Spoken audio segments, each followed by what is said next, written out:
I want you to picture standing inside a dusty old shop that smells like old wood and forgotten time, listening to your own wife laugh in your face and tell you to enjoy your inheritance of junk while she walks off toward a man with a mansion. That was me, 4 months ago, standing in the exact center of my late uncle's antique shop, holding a set of rusted keys in my hand while my marriage quietly ended in front of a shelf of chipped porcelain teacups. My name is Nathaniel Reyes, and this is the story of how the worthless junk my wife mocked me for turned out to be the very thing that changed my entire life, in a way absolutely nobody, including me, ever saw coming. Let me take you back to the beginning, because you need to understand who I was before that day in the shop, so you can really understand what changed. I was 34 years old, married to a woman named Vanessa for 6 years, and working as a mid-level claims adjuster at an insurance company downtown. It wasn't a job I loved, but it paid the bills, and honestly, for most of my adult life, paying the bills quietly and not making waves had been my entire philosophy. My late uncle, a man named Walter Reyes, had run a small antique and curiosities shop on the edge of town for almost 40 years. He never married, never had kids, and spent most holidays alone, surrounded by old clocks and dusty furniture instead of family. I used to visit him as a kid, and he'd let me wind up his pocket watches and tell me stories about where each item in his shop had come from. Most of my family thought he was eccentric, maybe even a little sad, a man who filled his life with objects instead of people.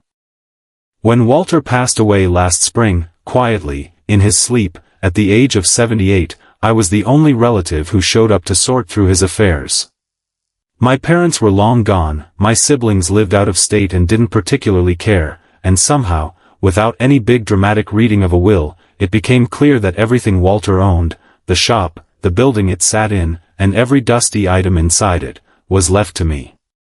Vanessa's reaction to this news should have told me everything I needed to know about where our marriage actually stood, but at the time, I was too grieving, too distracted, to really absorb it. An antique shop, she'd said, when I told her, barely looking up from her phone. Nathaniel, that place is a money pit. You know that, right? Old buildings like that cost a fortune to maintain, and who even buys dusty furniture anymore? I told her I wasn't planning to keep running it as a shop necessarily, that I just wanted to go through Walter's things properly, respectfully, before deciding what to do with the building. She sighed in that particular way she'd started sighing at me more and more over the past year or two, like everything I said required an exhausting amount of patience on her part. I want to pause here and be honest with you about something. I already suspected, deep down, that my marriage was falling apart before any of this happened. Vanessa had been distant for months. She was spending more time at the gym, more time on her phone, more evenings, catching up with friends, that somehow never seemed to have names I recognized. I told myself it was normal marital drift, the kind every long relationship goes through. I didn't want to look directly at what was actually happening, because looking directly at it meant I'd have to do something about it, and doing something about it terrified me more than staying quietly unhappy ever did. The day everything came to a head was the day I finally convinced Vanessa to come with me to the shop, mostly because I wanted her opinion on whether we should sell the building or try to keep it running. I remember unlocking the front door with Walter's old brass key, the bell above the door jingling the exact same way it had jingled every time I visited as a kid, and feeling this strange mixture of grief and comfort settle over me as we walked inside. Vanessa wrinkled her nose almost immediately. "God, it smells like a museum basement in here," she said, running a finger along a dusty shelf and examining the gray smudge it left behind with visible disgust. I tried to show her some of the pieces I remembered fondly, an old grandfather clock that Walter used to wind every Sunday morning, a set of hand-carved wooden chess pieces, a collection of vintage cameras lined up neatly behind a glass case. Vanessa barely glanced at any of it. She kept checking her phone, sighing, glancing at the door like she was counting the minutes until she could leave. And then her phone buzzed with a message, and something in her expression changed entirely. She smiled at her screen in a way I hadn't seen her smile at anything in months, and when she looked up at me again, that smile hadn't fully faded, but it had shifted into something colder, something almost cruel.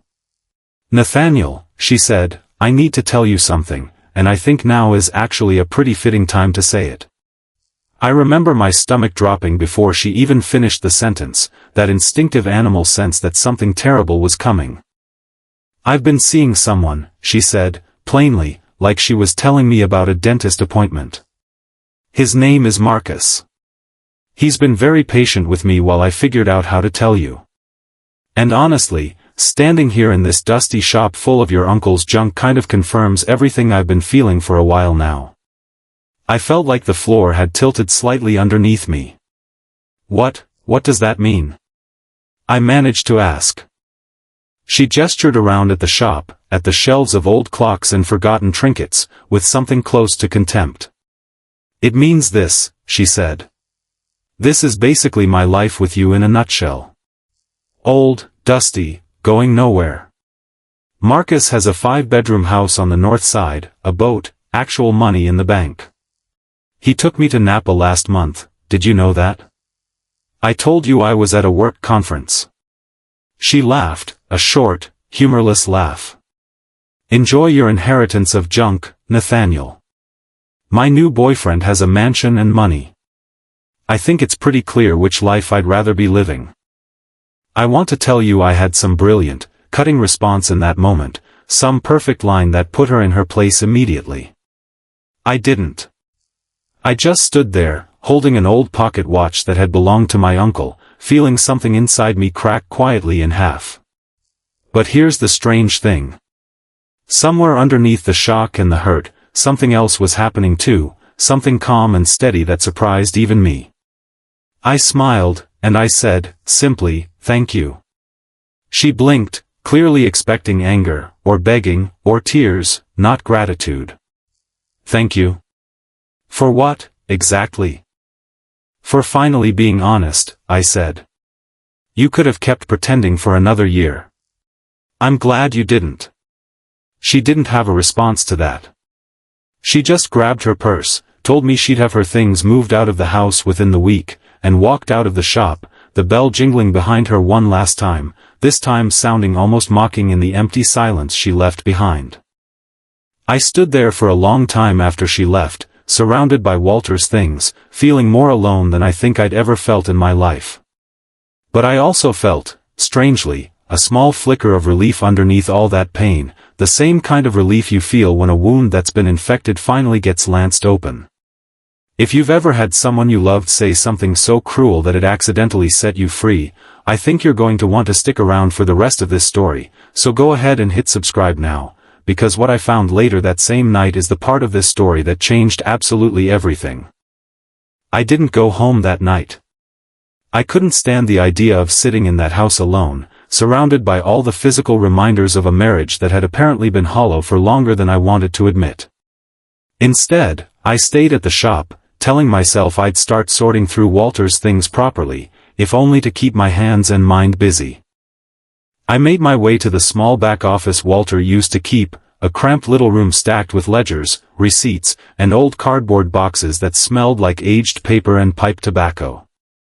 I started going through his desk drawers, mostly just old bills and correspondence, nothing particularly interesting, until I found a small, ornate wooden box tucked into the very back of the bottom drawer, half hidden beneath a stack of yellowed receipts. Inside the box was a single brass key, unlike any of the other keys I'd found in the shop, smaller and more delicately made, with strange engravings along its edge. Beneath the key was a folded note in Walter's familiar, slightly shaky handwriting. It read simply, "For whoever finally cares enough to look past the dust. The real collection is behind the false wall in the cellar. Be careful who you trust with it."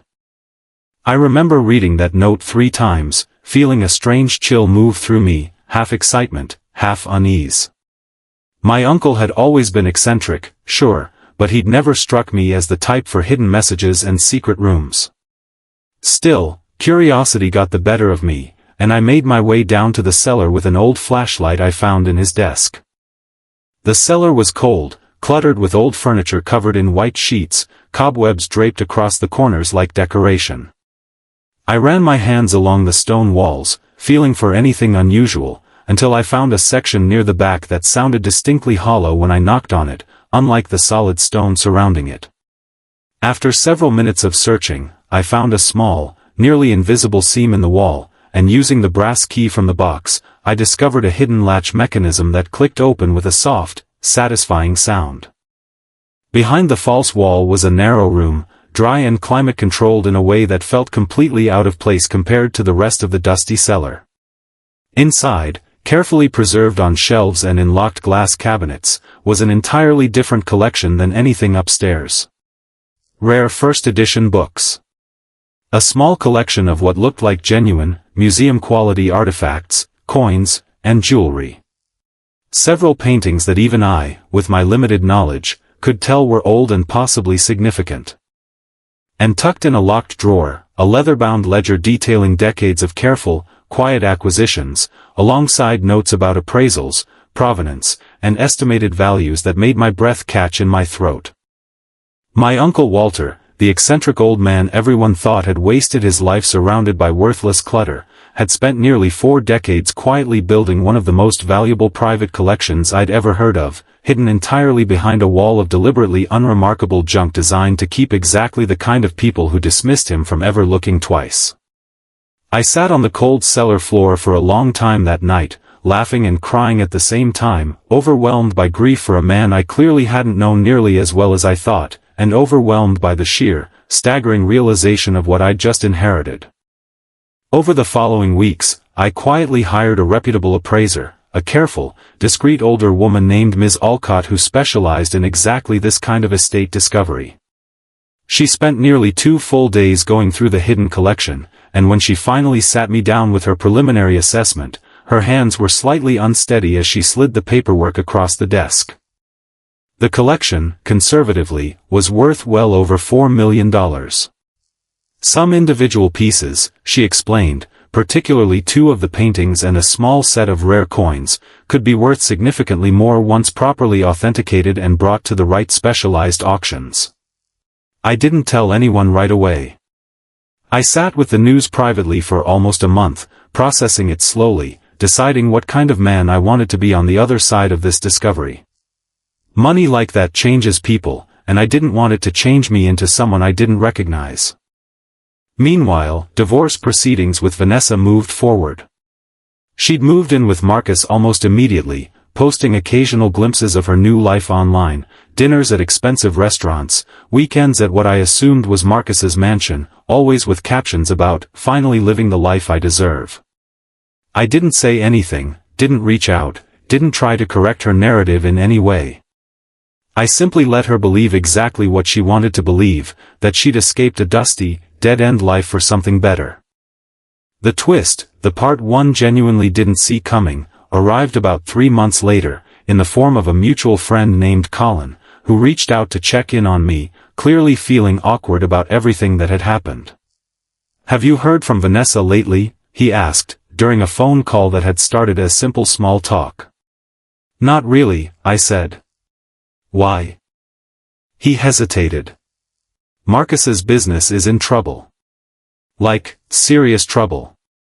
Apparently he'd been way over-leveraged for years, using loans against the house and some failed investment ventures to maintain that whole lifestyle everyone saw online. Word is the mansion's actually about to go into foreclosure, and most of what people assumed was his money was borrowed money he's now defaulting on." I felt a strange, complicated mixture of emotions hearing that, not exactly satisfaction, but something close to it, tangled up with a kind of sad recognition of how easily surfaces can be mistaken for substance. A few weeks after that conversation, Vanessa reached out to me directly for the first time since our divorce had finalized. Her message was short, clearly carefully worded, asking if we could catch up sometime, mentioning vaguely that things with Marcus had gotten complicated. I didn't respond with anger or gloating, though I'll admit a small part of me considered it. Instead, I simply replied that I wished her well, that I hoped she found real stability soon, and that I didn't think reconnecting would be helpful for either of us moving forward. I never heard back from her after that. I want to be honest with you about something, because I think it matters more than the financial windfall itself. The money from Walter's hidden collection changed my life practically, opened doors I never expected, allowed me to leave my claims adjuster job and eventually take over running the shop properly, restoring it into something between a museum and a genuine business that honors what my uncle spent his whole life quietly building. But the real transformation wasn't financial. It was realizing that the things people dismiss as worthless, whether it's a dusty old shop or a quiet, unremarkable husband, often carry far more value than anyone bothered to look closely enough to see. I think about Walter often these days, working in that same shop, restoring pieces, cataloging his old collection properly for the first time, giving him the recognition in death that he never seemed to need in life. I think about how he spent decades being underestimated, being seen as a sad old man surrounded by junk, all while quietly building something extraordinary in the shadows, patient enough to wait for exactly the right person to finally look past the dust. If there's a lesson in all of this, I think it's simply that value isn't always visible on the surface, whether we're talking about old furniture, hidden collections, or the people standing quietly right in front of us, easy to dismiss if you never bother to look a little closer. Vanessa saw dust and clutter and mistook it for worthlessness.